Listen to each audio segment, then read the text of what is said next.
island float that we have, and we were all just kind of sitting around enjoying each other. All of our children were kind of congregating on the float. Unfortunately, none of them had flotation devices on at that time because we were right there and they were on the float.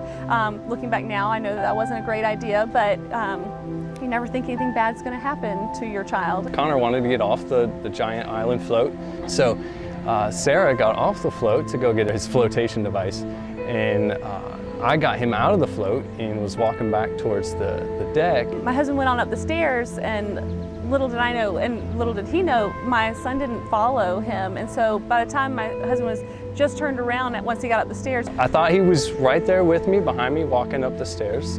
And I turn around and I can barely see his face breaking over the surface of the water. I hear my husband scream, "Somebody get Connor!" And my blood left my face, everything. I didn't know what I was walking out to. He was in obvious distress. I yelled for somebody to grab him. I was so helpless from that distance, and I just ran down to the dock. Fortunately, our friend grabbed him out of the water. He was vomiting water out of his mouth in large amounts. I've heard stories, the scary stories that we see on the news. We know that water is a danger. We know that it can happen, but I just don't think anybody can really comprehend that it can happen to your child. And it took it actually happening or almost happening to our child. You know, he did experience a really scary event. It was, we were within seconds of a very different story.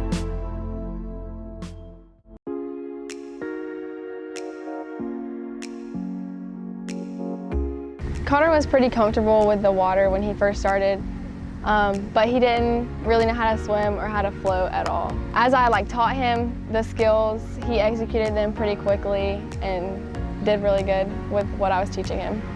It kind of scared me to realize that it happens more often than you would expect. And also, I felt kind of proud of myself and of Connor to be able to teach him that and for him to take that much away from the class.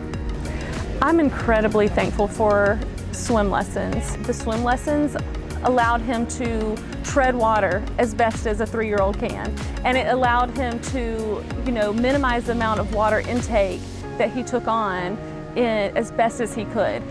Those are skills he learned in swim lessons. I would tell all parents that the swim lessons are extremely important. Even if you don't have a pool or you don't go to the lake often, there's going to be instances where the children will interact with water, and they need to know what to do if they're in a compromising position. I knew teaching swim lessons was going to help kids obviously become more comfortable with the water and be able to swim without their puddle jumpers and stuff.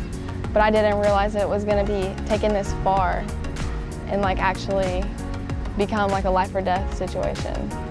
It's scary being a parent. Dangers are everywhere. I've always known that water is a danger, but my prayer has always been, in any circumstance, is Lord, please help me to do the best that I can, do everything that is in my power to keep my kids safe, and help me to trust you with the rest. Swim lessons was me doing my part. It was me giving my child the best chance in a dangerous situation to know how to enjoy the water and to rescue himself if he needs to. As far as the timing of the swimming lessons, that was God.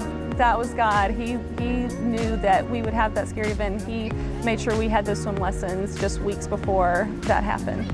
I definitely think that the swim lessons gave us enough time to get to him. He had the knowledge of not trying to take in water. He was doing the best he could to tread water, and it I think, could have saved his life. Ashlyn was wonderful with all the kids. She gave each child the amount of time that they need and gave them comfort. And then I even watched the other instructors that were with the older children or that same day, and they were all just very professional, very nurturing, very kind to the children, and you can't beat swim lessons at the YMCA.